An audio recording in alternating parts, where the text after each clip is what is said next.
Welcome to the Chicago Bears Podcast, a presentation of ESPN Chicago, Chicago's home for sports. Here's your host, Pat, the designer.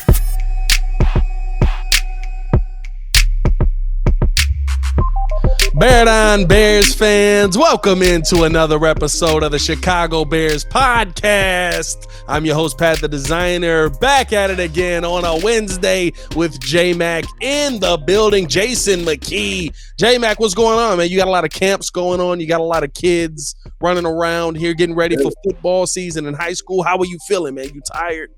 Yeah, I feel good. You know, this time of year is always bittersweet. So the reason being is you lose your seniors. So we had graduation Friday. Lost a good group of seniors who really helped us lay the foundation with our program, that really helped us to turn the corner.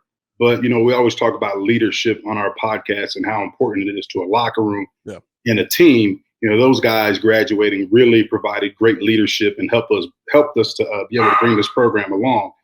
But so losing those guys, you lose them. But at the same time, it starts all over again.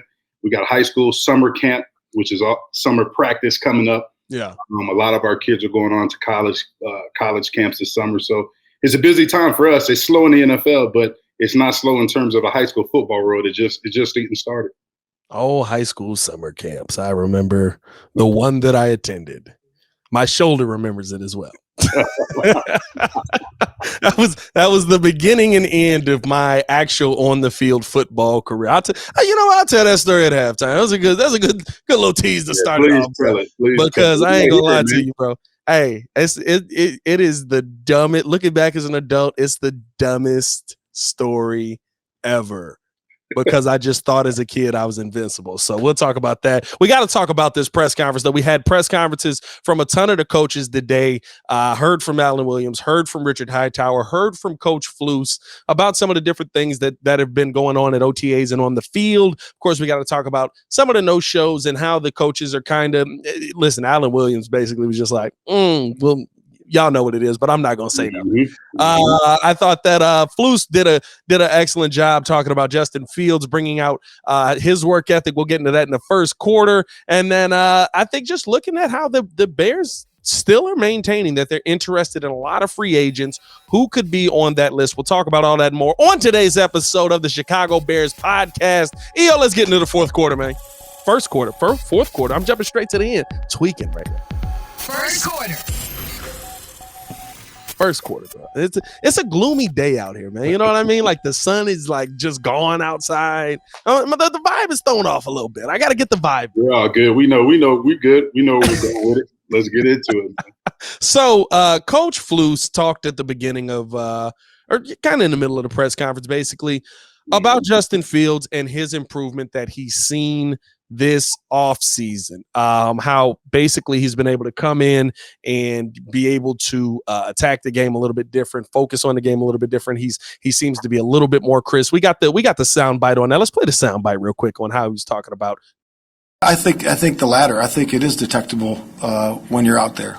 You can see him going through his reads quicker, reading the coverages on the snap, and processing where to go with the football. And again, it's been working with his footwork.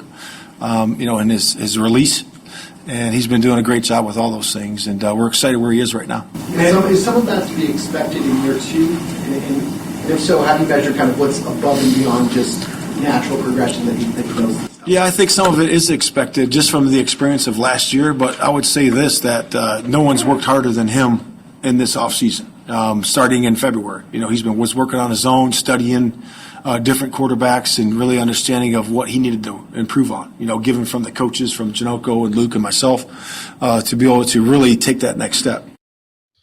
So, J-Mac, when you hear those comments about how Justin Fields has kind of been trying to take that next step, the work that he's been putting in, does that give you the feeling that there is going to be a step from Justin Fields, or is this just OTA talks?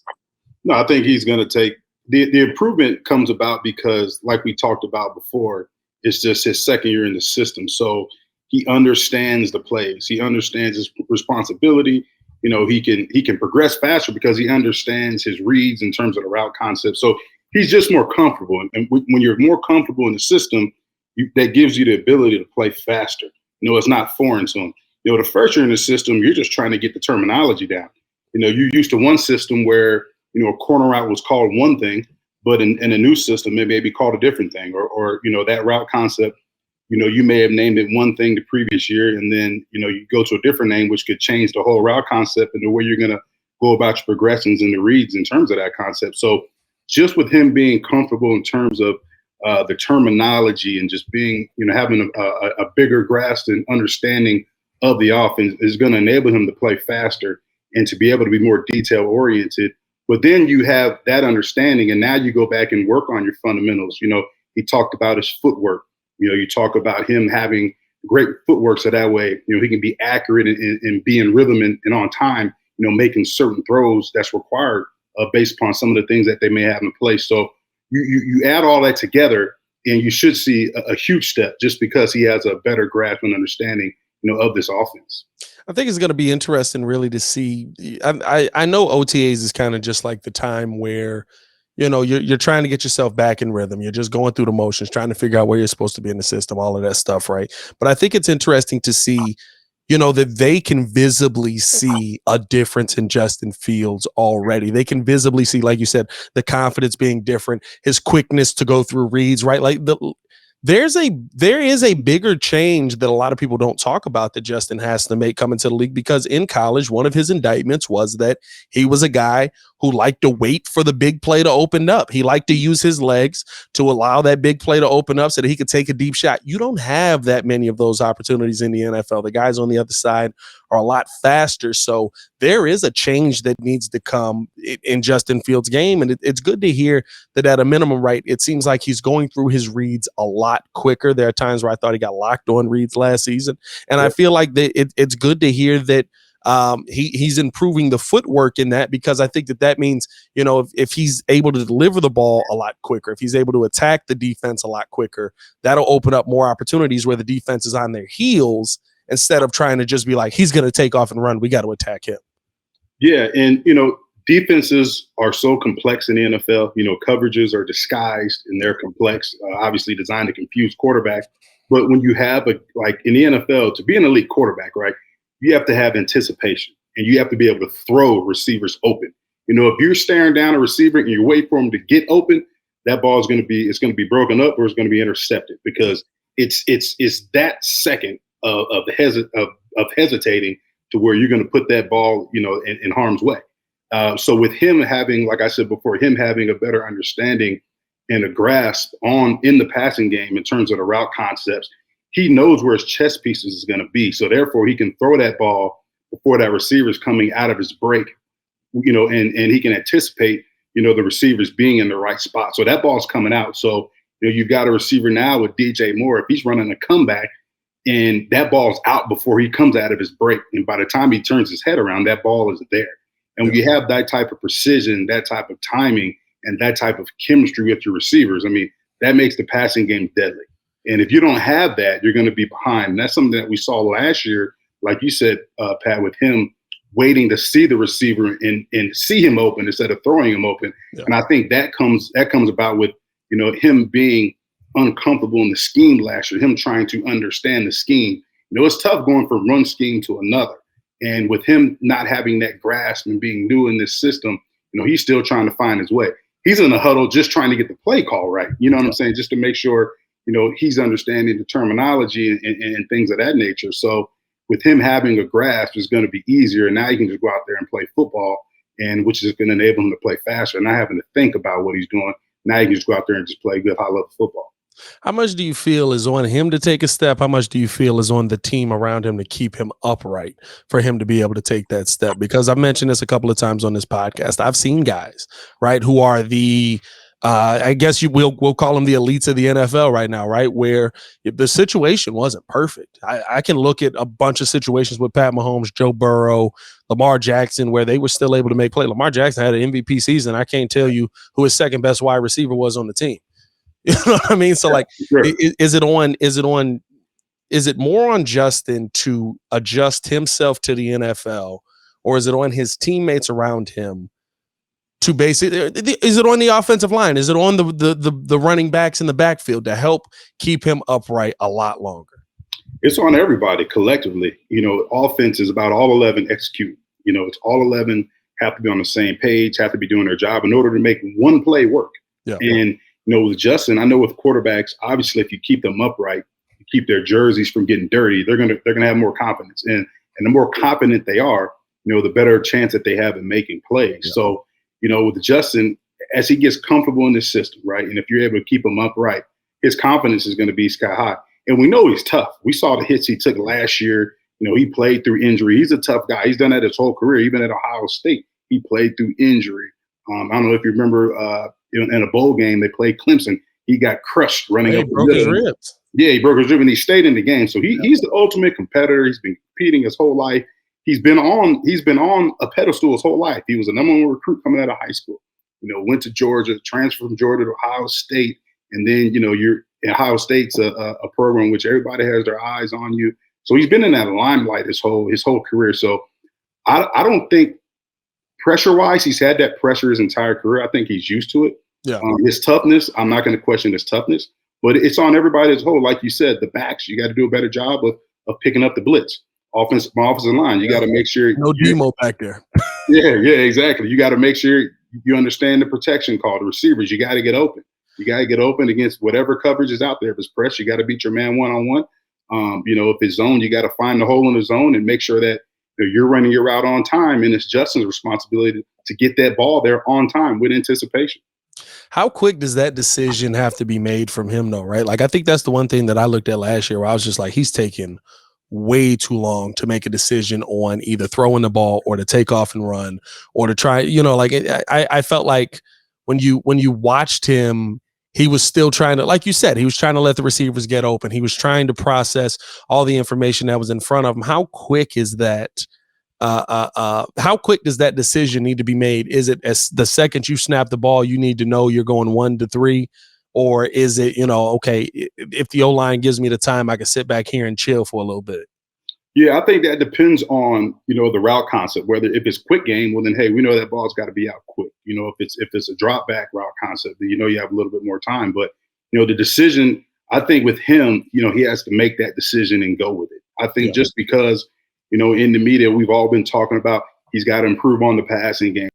He's got to be better in the passing game. Like, he's got to stay true to himself, and he's got to trust his abilities that got him to where he is today. So if that requires him to run, and we don't want him to run this next year, but if that requires him to run, then he's going to have to run. He can't sit in that pocket and say, what, I've got to be a better passer, and I'm holding the ball, because in this league, if you're a quarterback and you pat that ball twice, you're probably going to get sacked. So you're going to get sacked. So I think, to answer your question, it just depends upon, what play is called, what route concept is called in the huddle. Quick game, get the ball out quick. You should be able to come to the line and look at the coverage based upon the route concept. And like you said, the elite ones, they already know where they want to go with the ball based upon what the defense is giving. You already know.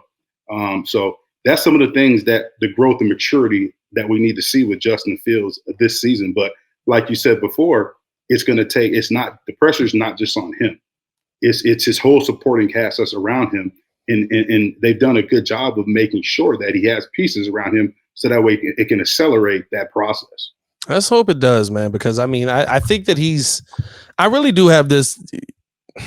I don't know if it's just Bears optimism. I don't know what to call it. I texted my guy today. We got a group chat going. And me, him, and my little brother are the only 3 Bears fans in a group chat filled with Packers fans because a bunch of my friends are in Milwaukee. Oh boy! And I just told him, I said, "Hey, bro, I'm not gonna lie to you, and maybe it's just because I really believe in Justin Fields, but I think I'm drinking the Kool-Aid out here. And listen, the Kool-Aid is like 9 wins. Like, I'm not sitting here telling you they finna win 13 games, but I think I think I'm drinking the Kool-Aid a little bit because this team, I can see how everything fits, and the biggest question mark to me is Justin Fields for once.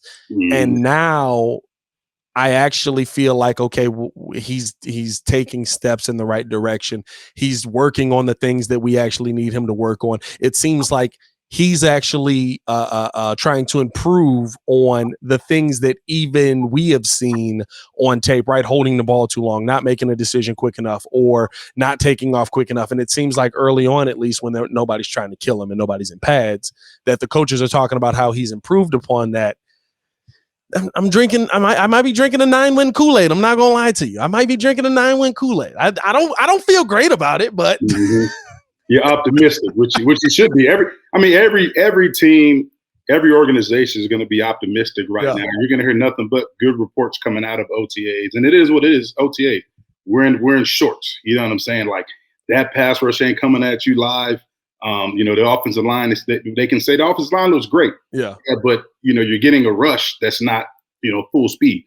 You got a DN rushing at you that's gonna as soon as you engage, you've got to slow down the tempo because it's got to remain non-contact practices right now. So the main thing is you want to see is guys getting better with each rep, guys getting better with each practice. And I think Coach Hightower, he commented on that. He said, there's not a depth chart, there's a rep chart.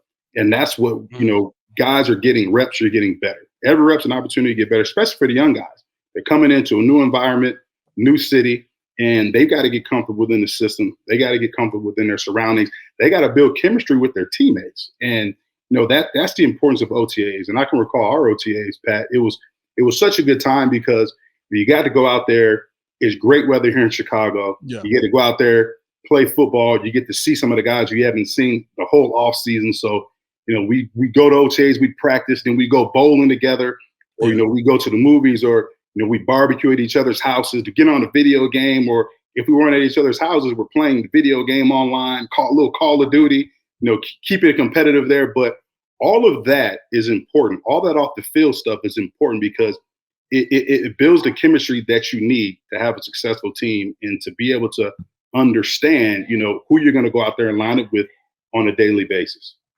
So you've been on winning teams, you've been on losing teams with this Bears team, right? At what point in the season, because OTAs, I say, it's kumbaya time. Everybody loves it. Everybody's excited. Everybody's glad to go out there. At what point in the season do you be like, hey, man, we might not be that good?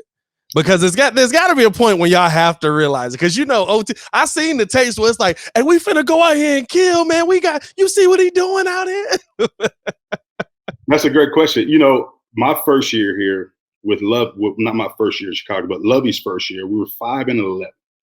And I can recall as it got later in the season, it was so tough to just stay focused. You know what I mean? Like it's cold and you're going out there at practice, you don't have a chance of making the playoffs. You're not playing well, nothing is going your way. And it's hard. It's hard. I mean, even back then you could see it in some of the coaches' faces like, man, we're doing everything we can to try to keep the guys focused, to keep them engaged, to keep them motivated.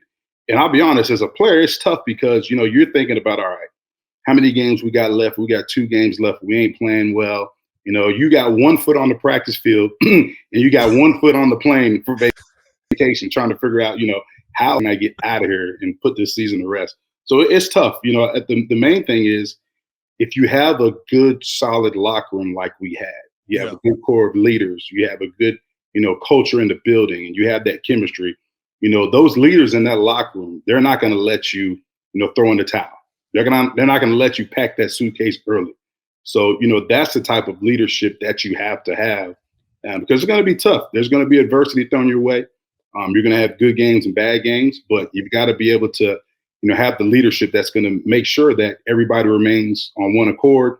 Everybody's heart's beating to the same drum, and the coaches got to, continue to enforce that and find ways to keep their guys motivated. So that way you can put your best foot forward when you take that football field.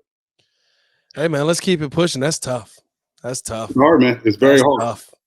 It's hard. Because, I liken that to so it becomes a job. Yeah.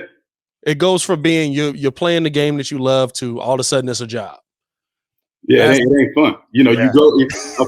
We were talking before we got on the pod, and it's like you're having a losing season, man, and you're around town, and you go to the gas station, you're pumping gas, and the guy next to you pumping gas, he's looking at you like, hey, like you guys couldn't score against this team. You couldn't do nothing against this team. Like he's like, hey man, I don't know what you're talking about. Like, ain't you McKie? Nah, that ain't me, man. I don't play. Wait a minute, you giving the name up?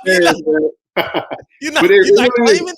Yeah, man, it's embarrassing. It's it's frustrating because, we're some of the most competitive human beings on the face of the planet. Yeah. And you have to be to make it to this level.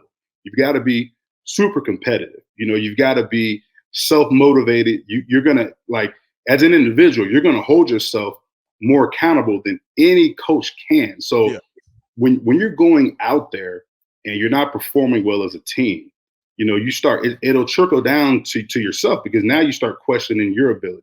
You start questioning, what you're doing. Are you a part of the problem, or are you a part of the solution? Yeah. You want to always be, a part of the latter, which is you want to be a part of the solution and not the problem. So it's tough. You got to have that gritty mentality. You've got to have that mindset that, hey, I've got to go out here each and every day and practice, get better, practice all out, give it everything I can. So that way, when you take the field on Sunday, what you've been able to do in practice will translate to that football field on Sunday. So it's a tough situation to be. Hopefully we ain't in that situation this year. So I'm going to remain optimistic. Hey, man, I'm telling you, man, it's plenty of Kool-Aid for everybody, man. Again, this is only 9-win Kool-Aid. I'm not giving y'all 13-win Kool-Aid. 13-win Kool-Aid is red Kool-Aid. We drinking the brown Kool-Aid. If you know about the brown Kool-Aid, shout out to you. You got to mix the packets. That's all you need to know. You better put some sugar in that Kool-Aid. If you're not putting sugar in, bro, I had an auntie. She said, there's sugar in the packets. I left the house. I told my mom, I said, come pick me up. I don't want to be here. I'm trying to. That's some tart Kool-Aid if you just put the packet in there, man. We need some orange Kool-Aid, man. Some orange flavor. Isn't that funny? Like an orange flavor. We need some orange flavor Kool-Aid. Right? Orange flavor Kool-Aid. I mean, the brown is basically burnt orange. That's Bears. You know what I mean? Brown is basically burnt orange. It's the best flavor out there, man. Shout out to the hood. Let's keep it pushing. Let's get to the second quarter here. Second quarter. As we got a couple of no-shows to talk about as well, man. I mean, same no-shows as last week, right? Jalen Johnson, again, not here. For everybody who was upset at me and J-Mac. Did you get any of that on Twitter at all, like I got? Because I'm sure I did. But you know what? At the same time, I respect it because people are engaged. Yeah. Everybody's going to have differing opinions. Yeah. I just know I can only speak to it in terms of how I know our locker room would have perceived it. Yeah. But it's a different time and different era. So, I know when we played, if it was voluntary, it was mandatory. It was voluntary. You know what I'm saying? Exactly. It's voluntary. So, now from what I see, now it's voluntary is voluntary. It's voluntary with just a picture of Olin behind you. It's like you ever seen that meme where it's like the Undertaker standing behind boy, and it's like voluntary and just Olin Kreutz right here. Picture of Olin Kreutz with the one eyebrow raised. Hey, when he raises his one eyebrow, when that one eyebrow like gets higher than the other, that's when you know something's going down. Voluntary. But nah, man. I mean, Alan Williams commented on Jalen Johnson's absence, and he basically talked about kind of that it is voluntary, but the beginning of it is the most interesting to me. No comment. I'm gonna say no comment right now because and I listen and I read. I can read. I do listen. And I do think this. Let me say this. We would love all our guys to be out there, but the way football is right now, it is optional. And I want the guys to be out there because I do feel that we bring value. I think we have the best coaching staff in the world, the best training staff, the best our strength and conditioning staff. We have the best dietitian. I think we have the best of everything here. So I want guys to be here, but it is voluntary. So with that in mind, any of the players, they have to make a choice whether they're here or not. And I love the guys that I love all my guys. The guys that are here, we're going to coach them up and teach them and be the best that we can be. So J-Mac, as a professional, when you hear Coach Williams speaking about Jalen Johnson on voluntary or not voluntary, what does that tell you? So I'm shout out to Coach Williams. He was so eloquent in the way he answered that question. Great coach speak, eloquently. He said it eloquently. But what he wanted to say, I'm going to say it for you, Coach, is get your you-know-what here. You should be here. Get your behind here. Yeah. And like I said before, we talked about this last week with it being a distraction, right? Because now, they ask Coach Flus the same thing. They ask Coach Williams the same thing. They don't want to talk about guys that aren't here. Yeah. Their whole focus and energy is on the guys that's here. So it becomes a distraction. You know what I'm saying? Instead of talking about other things and putting your energy in other places, I've got to talk about and answer questions about guys who wasn't here.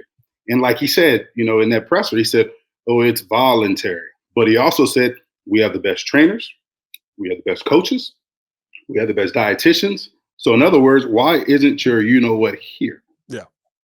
It's one of those things that I look at, and like you said, it's perfect coach speech. And maybe we are reading too much into it. Maybe it won't affect Jalen Johnson's future with the Chicago Bears in the slightest. But the thing that stands out to me is, remember last season, Jalen Johnson was a guy who was second on the practice squad, or not on the practice squad. He was second on the he was playing with the second team, I should say, in OTAs and a little bit in training camp, I believe. Right? He was the guy who was, essentially demoted. I know that they were like, it's not a demotion. Everybody rotates in and out. And I literally looked on the other side of the field and I was like, well, Kyler Gordon ain't went down. Yeah. Like everybody's rotating in and out. There's some people that haven't rotated in or out here. They did the same thing to Tevin Jenkins. They were like, everybody rotates in and out. I was like, Braxton Jones been with the ones the entire time. So right. It's coach speech, but I think that it spoke volumes, and I think that it tells you. Now here's the thing. He also gave praise to Jalen Johnson after that. Yep. He talked about Jalen Johnson as an intelligent player, a guy who understands the game of football, who's able to get after it. He's not telling you that Jalen Johnson is a terrible football player. But to me, this says, listen, my guy, we thought you were going to be taking this step, and we kind of still have to have you here because you're not here. Yeah, and I know, man, Jalen Johnson is a great player.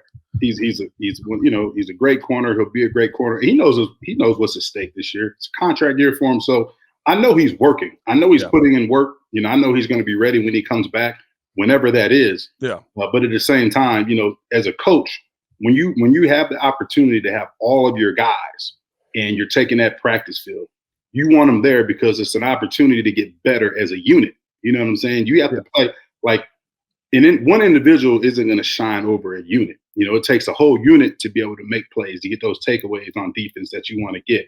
And, with him, the benefit of having him here is, one, your presence, your leadership in the locker room, but you also have the ability to mentor, the young guys. You brought in some corners you drafted. You have opportunity to help them learn the system, to help them grow, to accelerate that process. But you're also building chemistry with those guys.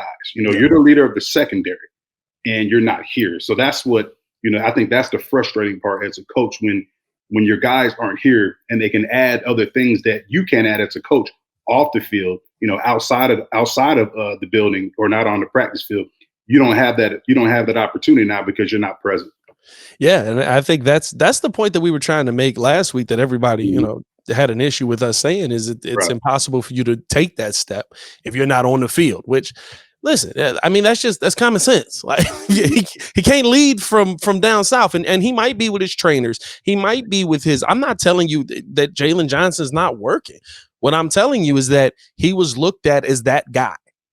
He was looked at as the leader of the DB, the guy that's going to take the next step, the guy that's going to get this contract, right? Nobody came into this season thinking, oh, Jalen Johnson isn't going to get his money. We're like, oh, he's probably going to end up getting his contract. He's going to be able to take a step now with a defensive line in front of him. We're excited to see what he's going to become. With him not being here, you may not think of it as a big deal in the grand scheme of things, but the realistic part is the coaching staff seems to think of it as, yeah, we would love for him to be here, but we can't do anything about him not being here. Yeah. And that's the part that's tough. Yeah. Somebody else who wasn't here, though, Nate Davis, a no-show again. Flus talked about this one a little bit, him not being here. Basically kind of reiterating the same points when it came to Nate Davis. A good point. We certainly feel a little bit more comfortable because he has been in the system and he knows the zone scheme and the down schemes, and really similar in terms of the line coaching is very similar to that. But again, we would like everybody here. We think it's invaluable for guys to be here. We'll coach the guys that are here.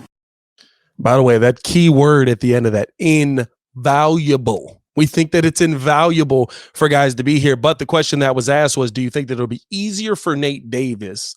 Because the scheme is similar to what he played, pretty much the same as what he played in last season. How would you rate that? When a scale of easiest to hardest, going from a scheme that you're somewhat familiar with already, just maybe the terms are a little bit different. How is that transition? It's easier, but I'm still, I look at it like this, right? The scheme may be similar, but the players around you are totally different. You know what I'm saying? So regardless if it's, he's talking about their outside zone scheme and he knows, the down blocking and things of that nature that they're doing in terms of their run game, but your personnel is different. That tackle you're going to play against, who's going to play next to you is different. Yeah. That center is different. Cody Whitehair just got moved back to center. It's different. So you don't have, like we talked about with Jalen Johnson and guys who aren't here being able to understand who you're playing with, who understanding, different things that they like to do, getting a feel, building that chemistry with the guys around you.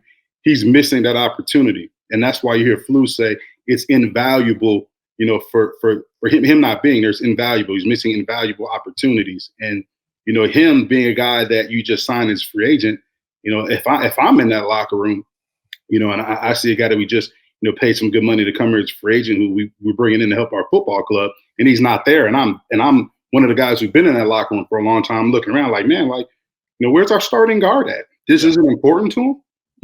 That's the thing. He's the starter. Right. This isn't important to you. So, and I'm sure he's working. I think he's going to be a good player for us this year. But like we said before, it's the same thing. When you have an opportunity, right, whether it's voluntary or mandatory or whatever, when you have an opportunity to get your guys together on that practice field, right, to get reps, that's an invaluable opportunity that you have to take full advantage of. And that's what he's missing right now. I mean, you've got to build chemistry with your quarterback. Like you don't know the guys in your own meeting room right now. And it's one thing to text and FaceTime guys, but if I'm not out there going through the grind with them, it's totally different. Yeah. And I think that the biggest difference is, like you said, you mentioned earlier, right? Like it's a different OTAs than you went through when you were at OTAs. Guys now are very much right. Like, hey man, he got to live his own life. Like when he gets here, we're going to work him in. We're going to figure this out. But like, I'm not going to tell him, what he needs to be. He a grown man.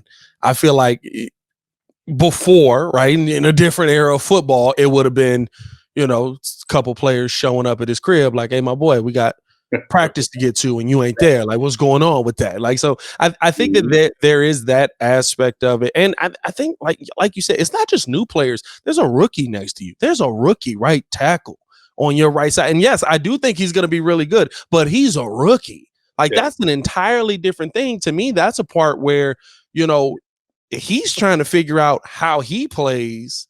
And now he's also got to figure out how you play standing next to him. Again, the one thing that we do want to point out, though, Flus did say neither of these guys has given any indication that they're going to miss anything mandatory. Mm-hmm. So Jalen Johnson should be there for training camp. Hopefully he'll be there for training camp. We'll see what the contract situation, because at this point it feels like a contract holdout, or at least stating the message of, hey, I'm not happy with where we're at in the contract talks right now. With Nate Davis, I don't know. Nate Davis is a weird one. It's like, you got your contract. Like, where you at? Right. That's what's puzzling about it. But at the same time, like I'm going to go with the old coach speak, like Coach Williams said, and Coach Flu said, I'm worried about investing all my energy into the guys that are here. Yeah. Period. Yeah. Period. That's what it comes down to. Hey, man, let's keep it pushing. We had halftime, man. Halftime, the time of the show. We could talk about anything. I told y'all I was going to tell y'all this story about me being an idiot child. The tough part is I was like 16 years old. So I was like an idiot, but it was like, you're almost about to go out into the real world. So Coach Kaz was our head coach. During the summertime, I went out to play football just with my brother and them, and they had the football team practicing at the park. There's a big old false park. There's a big park where you could just practice football, all that. So we out there playing. Kyle saw me playing. It was like, man, are you in the high school? I was like, yeah. He said, you should try out for the football team. I think I was playing defense. I ended up picking somebody off, blah, blah, blah. So I was like, my mom not going to let me try out for the football team.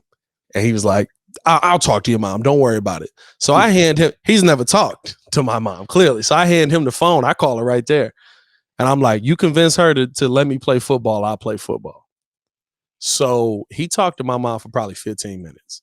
Handed the phone back. He was like, you're not going to be playing this year, son.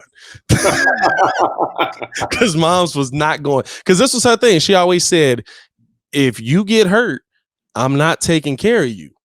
That's your daddy job because he let you do it. So my dad was like, you're not playing football. Because I'm not going to be sitting here nursing you back to health. So, and of course, my mom would have nursed me back to health if I needed it. But like, she was just making a point. But at the end of the day, I wanted to play football because all of a sudden I'm like, oh, the coach want me to play? Like, I kind of want to play. And I was in the marching band. So I devised this plan. The marching band is at every game. So she's not going to know. She wasn't coming to watch me play the drums. So she's not going to know if I played football that day or not. Here's where being dumb comes in. Football is a collision sport. I wanted to play safety. And at no point in my mind of devising this plan did I think you might actually get hurt and have to go home and explain that to your moms. So what did I do? I forged my mom's signature. Oh, boy. I took it to Kaz. I said she changed her mind when I got home and said I could play. I don't know whether he checked with her or not. I'm assuming not because I showed up for summer practices. I went out there, probably made a couple of plays. You know, I was feeling good and I'm hype and I'm trying to work hard and prove that I'm the hardworking football player. And I had a play. I think our running back was, I'm trying to remember if it was Marvin Warfield at that time or Khalil. I don't remember who was running, but run the ball out. Mm-hmm. I make a good read. I'm coming downhill hard. Boom, drop the shoulder. Go to high five somebody. The arm didn't come back up. Oh, boy. I look down at my shoulder. My shoulder is now about 3 inches low. Oh, boy. So the coaches come over and they're like, Pat, come here. They're like, come here. I'm like, Coach, I can't go. No, I can't lift my arm. And they're like, okay, we got to take you to the hospital. I'm like, you can't take me to the hospital.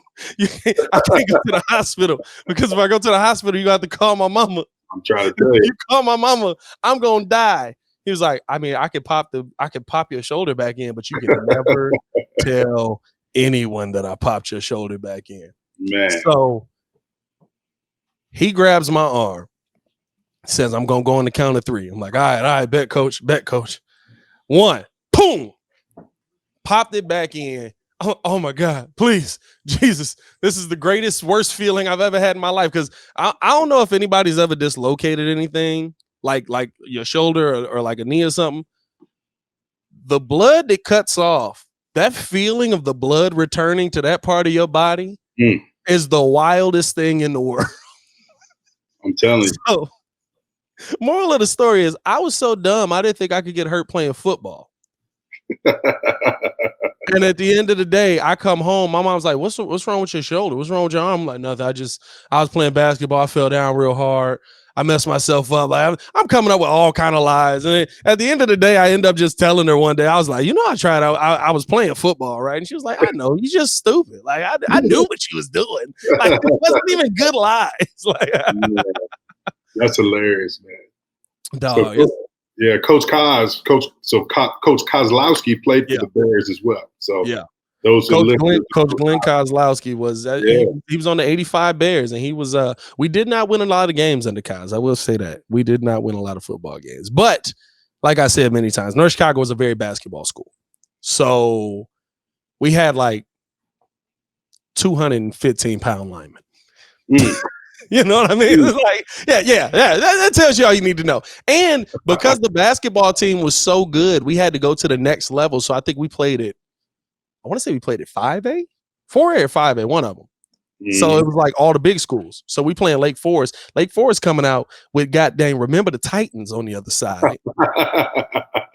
And North Chicago had, the starting 2-guard playing center. You know what I mean? So, hey, big shout out to the North Chicago football team, man. They doing some good things out there, man. Let's get that program back in order, man. Let's get it going. Let's keep this thing moving along, man, bro. That story always makes my shoulder hurt, bro. I'm not gonna lie. I will say this. For all the people that be making fun of old people talking about they can feel it in their bones when something is gonna happen, bro, that's real. I can feel it in my shoulder if it's gonna rain.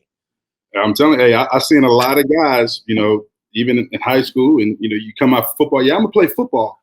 A lot of guys retired after that first hit or the first day in pads. Get hit, boom. Yeah, I think I'm just gonna stick to soccer, man. Yeah. I think I'm. How y'all doing, man? I'm a lot of guys.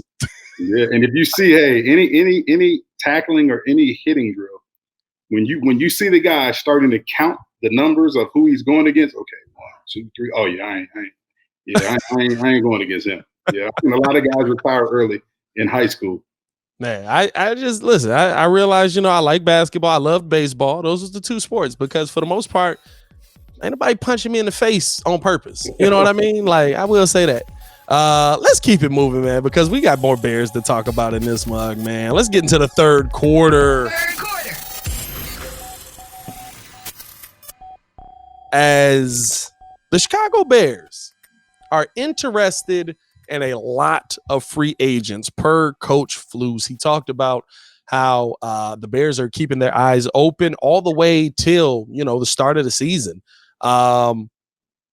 Is there somebody in this free agent list that you think is really standing out to this Bears team that maybe they're just waiting for the price to go down on? Because I think that's why we haven't seen a signing on a lot of these guys, right? Leonard Floyd's coming off a great season. Yannick Ngakoue coming off a great season. These are guys that are going to have good size contracts on most teams, or at least believe they should have good size contracts. Is there somebody that you're looking at that this Bears team might be able to bring in that they're waiting just for the price to drop? Yeah, and I think tomorrow is June 1st, so that's a big, that's a huge one. So there's going to be a lot more free agents available, a lot of veteran players who play at a high level in this league who will be appealing to the Bears. And like Coach Lou said, and they're always going to look to improve their roster, in terms of guys who can come in, guys who are fit within their scheme, and guys that can help elevate this team, week in and week out on Sunday. So they're going to always scour that free agent wire. They're always going to look to, find guys who are available. Intriguingly, it depends on who's going to be cut tomorrow. But, I know we have a lot of running backs, but I know Dalvin Cook is a rumored cut June 1st. I'm a huge Dalvin Cook fan, and I know we got a lot of running backs, but Dalvin Cook, he fits our scheme to a T. We major in outside zone, and Dalvin Cook is one of the elite outside zone running backs in this league. He has he has the skill set to really excel running the outside zone scheme. So it'd be interesting to see. I don't think the Bears will bring him in just because of the backs that we have. And Khalil Herbert also excels in his outside zone running scheme. And Coach Flus gave him a lot of praise in his presser. But, he would be one of the guys, that would be intriguing on the offensive side of the ball. On the defensive side of the ball, Pat, we talked about this a lot. And talk about your guy, Yannick, and how you say his last name? Yannick Ngakoue. Exactly. I always butcher his name. But Yannick Ngakoue, a guy that can, get to the quarterback. He gets sacks. He gets quarterback hits. I think his biggest question mark is how does he play the run? That's why, he's still available.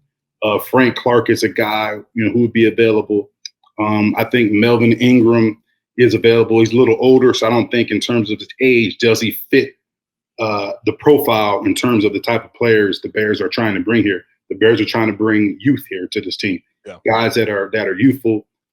And Melvin Ingram's he's on the opposite side of 30, so I don't think he's a guy they would consider. But there's a ton of names out there, and then there's always going to be some surprise names that you wouldn't expect to be cut that may be available tomorrow after they make this June 1st cut. So those are some of the guys that's intriguing to me. I'm not Ryan Poles, so I don't have that pressure, but we know Poles is going to do the good thing I like about Poles, and I've said it over and over again, is he's not going to take on a big contract just because. He's always going to put the organization first in terms of setting ourselves up to be competitive year in and year out in terms of the draft, free agency, and things of that nature. So, I think he'll make the right choice, but if there's somebody that's appealing to him, I know he's not going to hesitate to pull the trigger. To me, I look at those June 1st cuts as I like the Dalvin Cook name you brought up. I'm not going to lie. Mm-hmm. Not to say that the Bears are going to go out and get him, because I do think the Bears are feeling that they have the cheaper option of that already, right? Khalil can run the outside scheme. Deontay Foreman can a little bit outside, more so a guy between the tackles. But I think you're covering a lot of different ground with three different guys there, including Roschon Johnson, who might be the guy that apparently can do all of it. But it is interesting to see, okay, is there we're going to go out and get this guy at a discount, even though we have these guys in the room, he still fits this scheme and we can get him for a little of nothing. That makes more sense than not getting him at all. I think there's a couple of guys on there to me that are like that. Yannick Ngakoue, I think, is the one that stands out to me the most, because when I look at him, I don't understand why he's not signed. I don't get why a team isn't willing to pick him up. And if it's the contract situation, right, listen, it's not like Yannick Ngakoue is done playing football. At a certain point, unfortunately, right, the player doesn't have the leverage. If everybody's like, we're not bringing you in at that price, you've got to come down to our price. Right. Is that a situation where, right, he's already worked with Flus? I believe he was there when Flus was there. I think he's worked with Flus already in that system, understands the system, would be able to come in here, even if it's later on in training camp, because that's something you have to think about as well, right? It's not just you coming in at that point. It's, okay, are they playing a system that fits my style, though? Yes, they're going to bring me in at this price, but am I going to be able to fit in there? Who are the players that are around me? I think there's all those things to take into account. And if it gets in a long game, man, I think a guy like Jadeveon Clowney even could be interested. I know a lot of people are like past Clowney, completely off of Clowney. I'm just like, he's not lived up to where he was drafted, but you're not spending the draft capital that they drafted him for. You're spending money that the Bears actually have. Can he go out there and just fit a role? He didn't fit in Cleveland in the slightest. Maybe he fits a little more here. Those are the two that I'm kind of looking at. I don't know if there's anything on the offensive side really that gets me excited. You trying to do Ryan Tannehill? Ryan Tannehill probably gone. Nah, you're not trying to do Ryan Tannehill, a little backup action. Yeah, you got your backups. You got the guys who you want. You're not going to pay Ryan Tannehill arm and a leg just to have good penmanship. You know what I'm saying? To chart plays and stuff like that. Because obviously Dustin's your guy. You brought in PJ Walker as the backup. Then they signed up Peterman too, right? Peterman is still here. Yeah. So you got your guys in that quarterback room. I think, like you said, interesting to see. Coach Flus was talking about pass rush in his presser today. He was talking about their green rush team. Yeah. And I like that they're creating different scenarios. They're creating competition within that position group. Who he said, who is the four that's going to make that green rush team? The green rush team, meaning the 4D lineman that's going to be on the field in pass situations. Like, there's competition right there. Like, who's going to be the best four pass rushers, out there. So, they're always going to look to improve, but, like we said, guys got to step up and continue to get better. Travis Gibson, I know he talked about him. I know Coach Williams actually talked about him in his press conference, saying that, he looks stronger, he looks faster. It's these guys' second year in the system too. So, like we talked about with Justin Fields, these defensive linemen, they're going to feel more comfortable. They're going to understand, what their role is, so they can go out there and just play faster without having to think. So, we got to get pressure on the quarterback. And he talked about, I know somebody in that presser asked, are there ways that you can generate pressure with when your front four isn't getting pressure? Yeah. And he talked about, you bring secondary pressure, meaning if you bring a safety, corner blitz, or you start blitzing linebackers. Now, the only thing about that is you leave yourself vulnerable on the back end. You know what I'm saying? So it's you obviously you want to get pressure with your front four. This defense is predicated for it. When we ran a similar defense back when I played, we were able to get pressure. You had Adewale Ogunle, Tommy Harris, Tank Johnson, Alex Brown. You had guys who were getting after the quarterback that really, fueled this defensive system to have success.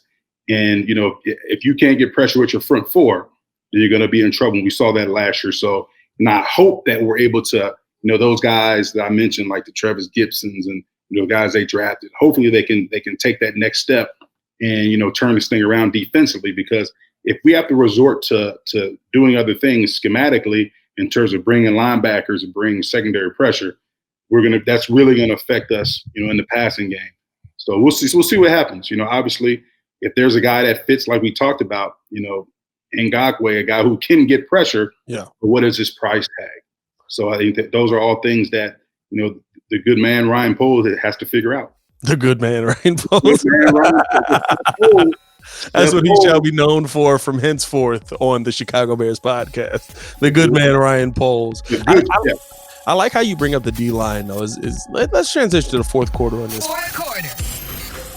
Because I think that it was interesting. It was something subtle that Flus said, and most people probably didn't pay attention to it or think that it was a big deal. But we've really talked about Javon Dexter and Zach Pickens being those number one guys. We've talked about them as if they're going to come in and be able to just have this impact of a second round pick. They should be quick to be able to go out there and make plays. But realistically, right, there are vets on this team. And I thought that it was very interesting that Flus brought out the fact that Andrew Billings and Justin Jones have really been leading the way on this defensive line on the first unit, right? So this is not a foregone conclusion that these young guys are going to step up and be the end-all, be-all pieces. You would hope that they do. You would hope that at least one of them pans out to be your future three technique. But Flus is sticking with the veteran guy. Speak to that a little bit. Do you like when somebody's taken there, even if there's more talent, right? Do you like no, we're going to stick with our veteran guys. We're going to ride it out with them because they're the leaders on this team? Or do you put best talent available on the field? Yeah, you're going to put, if it's really about competition, right, you're going to put whoever wins that job. It's about competition. So regardless of their young guys, regardless of what round they got drafted, and if you're out there producing, if you're out there making plays and you're doing what you're supposed to do and you're the best player, well, then I think they're going to put you out there regardless of how many years you played in the league and all that stuff. So it's just a matter of creating competition. Like he said, you brought in those young guys to push those older guys who didn't have the greatest of seasons last year. But on the flip side, those vets know that, hey, these young guys are breathing down my neck. So I got to go out here and I got to continue to elevate my game, because if not, they're going to have no problem inserting those guys because they were drafted so high. So, it's tough. You look at it in terms of, I'm a veteran and I got to worry about my job, but at the same time, as a leader, and a part of building a good culture is I have to mentor and groom a guy, right, who they brought in to take my job. Yeah. And that's what's so, tough about this league. You have guys that are okay with that role, but then you have guys that don't even want to accept that role because they're like, hey, I can't teach this rook to be better than me because I won't be here next year. Right. You know what I'm saying? Or maybe even this year after training camp. You know what I'm saying? So it's tough. But when you have a good culture and a good team chemistry, and you're not worried about that because you're like, hey, you know what? The better I'm able to help accelerate his development, the better we will be as a defensive line, the better we'll be as a team. And, the better it is for an organization because when you have that type of competition within position groups, it's going to elevate the play of everybody. So it's a tough situation for those vets to be in. But at the same time, those rooks, if those vets are really taking them under their wing, they got a good opportunity to contribute to this team early. Yeah, I think it speaks to the fact that, right, like everybody's going to get a chance. You may not be on the field the most amount of time. I think this goes to the vets too, right? Like you may not be on the field the most amount of time, but running that 42 nickel, dog, like you got linemen swapping in like hockey players out here. Yeah. Like you're going to have a ton of guys moving in and out of the line. And it's why I love the fact that they went out and drafted Javon Dexter and Zach Pickens, because they're two guys that I can see playing multiple positions on the line. I can see Justin Jones having that ability, maybe not edge ability, but being able to, flip flop in the middle. Andrew Billings I saw this man the other day because I kept hearing everybody say he's a monster. Man, this dude is huge. Like he's a mountain and he's not slow. Like, yeah. Hey, bro, I picked the right sports. Baseball, basketball, bro, because my man's look like Shaq. I could not be on the offensive end of the football and see that coming at me and just be like, no, yeah, I'm okay with this. Yeah. He's going to tackle me, and that's okay. Yeah, you got to be. Hey, you got to have a couple screws loose to play this game, man. You know, it's not like, you know, it's funny because when you look at youth football, right? There's in the state of Illinois, youth football, there, you know, you're matched up on each team according to your weight.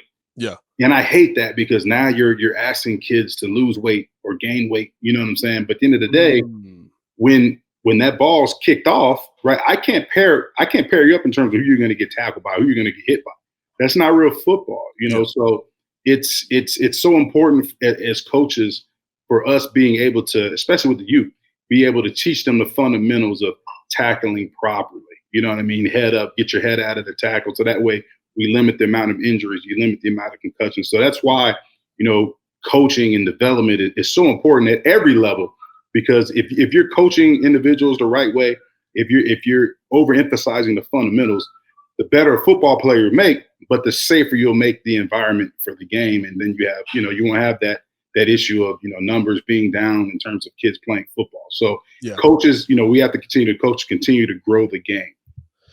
Do you like Coach Hightower talked about a little bit? Do you like the changes that are being made on the special team side of things where, you know, I mean, like it feels like they've made special teams as safe as they possibly could, but at the end of the day, it's special teams. Like it's literally a war where it's like, all right, I'm gonna start running, you start running, we're gonna meet in the middle of this thing. Yeah, I mean, I took the same attitude that Coach Hightower had. He said, hey, I'm not gonna lose any sleep, or I'm not gonna gain any sleep on it. Yeah. You know, he said it's the returner's job to make the decision whether or not to field or not field the ball.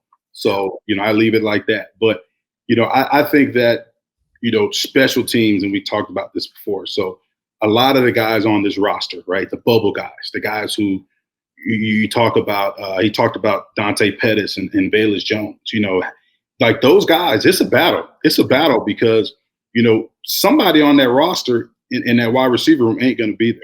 You know, somebody, you know, in the running back room ain't going to be there. Some of these linebackers, you know, aren't going to be there.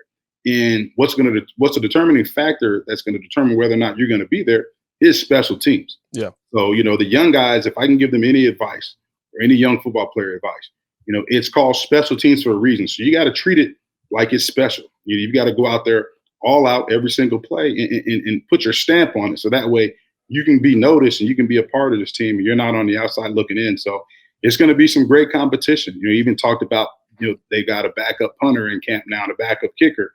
Regardless of, you know, that is interesting. I'm not gonna lie. Yeah, what Carlos Santos did last year. You know, they brought in people to create competition at every. The Cairo flex was hilarious. He was like, I can't believe we sitting here breaking down special teams. He was like, hey man, he was a top 5 kicker last season. I was like, that just tells me the kicking was bad last year. Because Cairo was not great. Like we can't sit here and act like he was great, but I guess he was good enough for them. That's what they say. It's just interesting because I feel like all the coaches have just taken that stance, but all the players seem to hate it. Yeah. On the new special team, like all the players are like, all right, listen, are we playing football or not, bro? Like, exactly. It's tough, man. You don't want to take that out of the game. It's a part of the game. You know what I mean? If you start the game with kickoff or kickoff return. You know, one or the other. You're gonna start on one or the other. That's how the game is played. That's how it's been played. So, you know, you know, the next thing they're gonna do is, like, I know this year's a trial run for it, but the next step is removing it completely. You know, how do you start the game? Yeah. Whoever wins the coin toss, you just start off on offense or defense. You know what I'm saying? That or do it how like the XFL did. I'm not gonna lie. I watched a little XFL this year. I'm not gonna sit here and act like I watched it week in and week out, but I watched a couple of games because I was like, I want to see, you know, and it was better football because it was like the very last cuts from all the NFL rosters automatically got a spot. So you saw players that it was like, we want to keep you, but like we got this dude, right? So you're seeing NFL bottom level talent basically make these teams. But they kickoff was like, everybody starts at the 50. We're going to kick this ball off, and then y'all fight it out.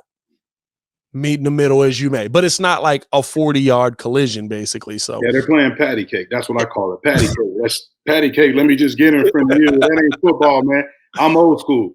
You know what I mean? I was the wedge captain on a wedge. Yeah. You know, Israel Donajay on one side. I'm in the middle, and John Gilmore playing the Green Bay Packers, and they got a defensive end that runs a 4-4 lined up at the 5, and we're running middle return. He's screaming down downfield coming down 100 miles an hour, and you talk about your shoulder, Pat, I got to take him on, and then I got to stay out there for the offensive series, and my shoulder's already barking at me. Hey, it's football.